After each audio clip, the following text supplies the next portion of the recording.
Olá, está começando o Jornal da CUT, Central Única dos Trabalhadores. O 13º salário, que começa a ser pago a partir do próximo mês, deve injetar aproximadamente 131 bilhões de reais na economia. Os números são do DIEESE, que levou em consideração os dados da Relação Anual de Informações Sociais e do CAGED. Olha, o DIEESE estima que até o final de dezembro devem ser injetados na economia, a título de pagamento de 13º salário, cerca de 131 bilhões de reais. Isso representa cerca de 2,9% do PIB, do Produto Interno Bruto brasileiro. Ou seja, tem um impacto muito significativo na injeção na economia neste final de ano. Quais são os seus planos para o 13º? Você pretende guardar, gastar, pagar conta? Eu pretendo, em primeiro lugar, pagar contas e tentar guardar um pouquinho, né? Porque a gente não sabe como está aí para o fim do ano, né? Os planos é viajar. Pretendo comprar um carro, né? Aproveitar o 13º para dar entrada num carro. Certamente esse valor ele se destaca não só pelo seu volume, mas também pelo seu crescimento. Em relação a 2011, ele representa 10,5% a mais do que foi injetado ano passado. Tanto o rendimento como a massa salarial, em decorrência, ou seja, do aumento do salário mínimo, como também do próprio reajuste que as categorias econômicas conquistaram, todos esses fatores colaboraram para o crescimento da injeção do 13º esse ano. Eu pretendo estar guardando uma parte e com a outra parte pagando algumas contas, gastando em algumas coisas para mim mesmo. Pretendo guardar. Não, meu plano para o 13º, do jeito que anda nosso país, né, os juros altos, as coisas, eu prefiro mais economizar e guardar. Esse dado também representa que cerca de 80 milhões de pessoas vão receber esse benefício.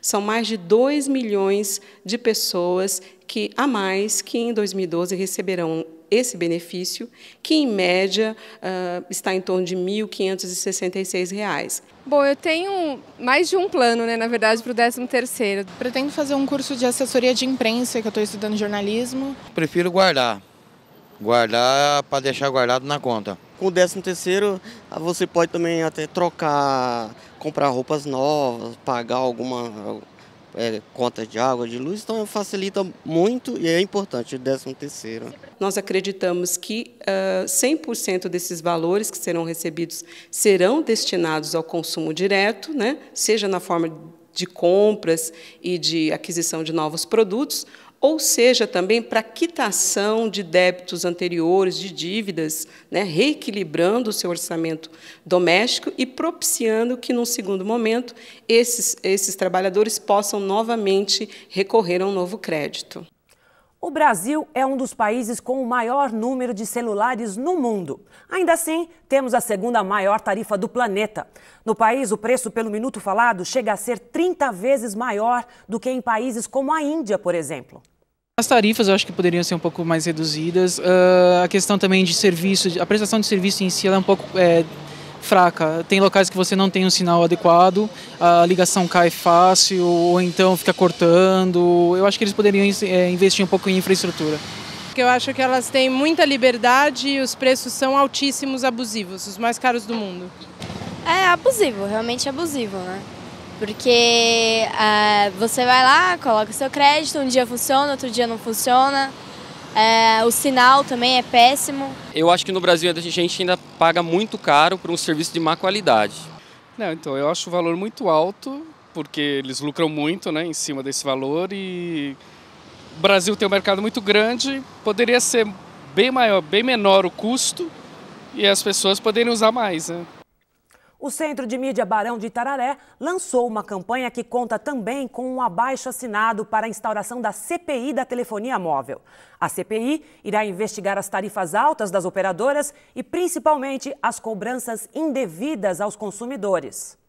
A campanha da CPI da telefonia móvel visa a gente fazer um debate no Congresso Nacional para averiguar o motivo pelo qual as tarifas de telefonia móvel no Brasil são tão altas. Hoje, o Brasil é a segunda maior tarifa de telefonia móvel do mundo, né? E o nosso uso é um dos últimos. Então, a gente tem, por exemplo, os Estados Unidos tem uma tarifa menor que a nossa e usa, em média, 800 minutos por mês. mês. Nós aqui estamos na base dos 100 minutos. Então, nós pagamos muito para um uso pequeno e de péssima qualidade. Alguns motivos fazem com que nós tenhamos tarifas tão altas. Primeiro, o pequeno número de empresas atuando no setor. Hoje, o Brasil tem 3 grandes empresas que dominam a maioria do mercado, né? Então, 4 grandes empresas, a Claro, a Vivo, a TIM e a Oi, né? Então, são as empresas que dominam o mercado. Quando houve a privatização da telefonia e se instalou a telefonia móvel no Brasil, se criou uma chamada tarifa de interconexão, que era um valor que seria cobrado nas tarifas para uma operadora usar a rede de outra, e esse valor seria usado para investimentos em infraestrutura, já que o Brasil estava iniciando a sua prestação de serviço nessa área. Essa tarifa já deveria ter sido extinta, mas ela permanece, e ela é um dos motivos que, junto com um pequeno número de empresas atuando no segmento, e essas tarifas geram o fato de nós termos tarifas tão altas, né? Vendem um serviço que eles não conseguem disponibilizar. Por exemplo, disponibilidade de plano de dados a tal velocidade, só que dificilmente você consegue chegar a tal velocidade que você está pagando por mês. Então, a qualidade do serviço, devido à concorrência, está melhorando bastante. Porém, o preço ele devia ser um pouco mais disputado entre as próprias operadoras. Para fazer valer a pena essas tarifas, o serviço fosse bom, ou então o preço teria que ser equivalente ao serviço. O sinal das chamadas, como as mensagens chegam, acho que isso daí é muito ruim. Além do abaixo-assinado, a campanha encabeçada pelo Barão de Itararé conta com um material bem-humorado, que explica e exemplifica os principais fatos sobre a telefonia celular no Brasil. O gibi Tarifa nas Estrelas já tem sua versão online finalizada e está em processo de impressão para distribuição.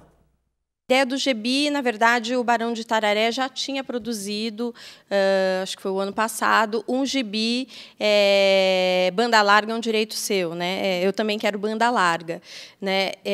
Que era um gibi que falava da importância da universalização da banda larga e tinha o intuito de disseminar essa discussão da luta para que a gente tenha internet rápida, de qualidade, para todos, né? Então, a gente achou que era importante dialogar com o público jovem, com um público que não é tão especializado no tema de telecomunicações. Às vezes as pessoas se assustam e não participam de uma discussão que é do seu interesse por acharem que elas não têm conhecimento. Então, a nossa ideia foi simplificar ao máximo a abordagem, incluindo um conteúdo para que as pessoas pudessem se apropriar dessa importante pauta política.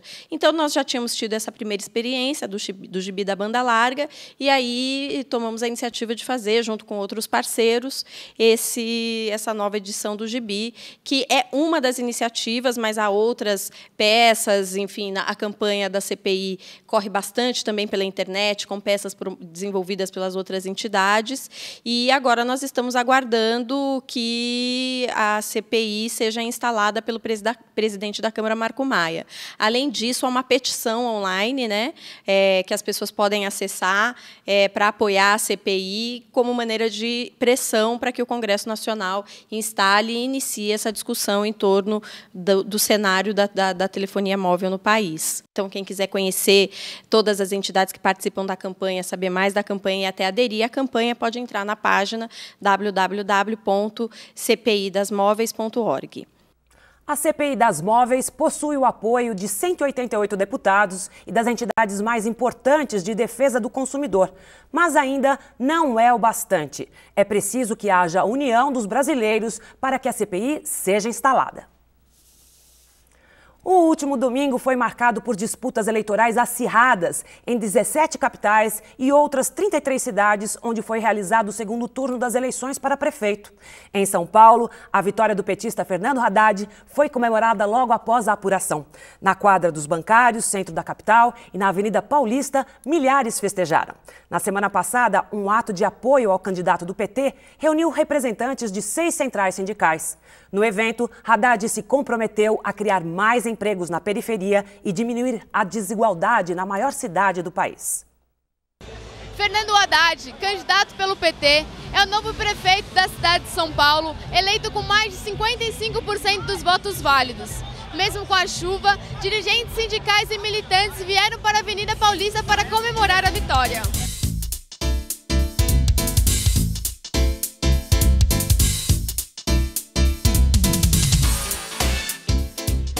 Eu aceito o desafio de fazer uma grande transição de governo para São Paulo mudar, para São Paulo se reencontrar com o seu futuro, porque é isso que nós queremos. Olhar e não se sentir intimidado pelas desigualdades sociais e enfrentá-las de uma vez por todas. Erradicar a pobreza em São Paulo! Nós não queremos mais São Paulo triste. Nós queremos que a alegria volte às ruas, que a segurança volte às ruas, que São Paulo volte a brilhar. E é isso que vocês vão nos ajudar a fazer. É a nossa jornada não termina aqui. Porque governo do PP, governo progressista, não termina no dia da eleição. Começa no dia da eleição. E é por 4 anos que nós vamos governar juntos. Vocês vão participar desse governo. Vocês vão criticar, vocês vão sugerir, vocês vão recomendar, vocês vão orientar o governo de São Paulo. E São Paulo vai brilhar, porque São Paulo nasceu para brilhar. Boa noite para vocês. Obrigado, companheiros e companheiras. E viva o nosso governo. Viva São Paulo. Viva o Brasil.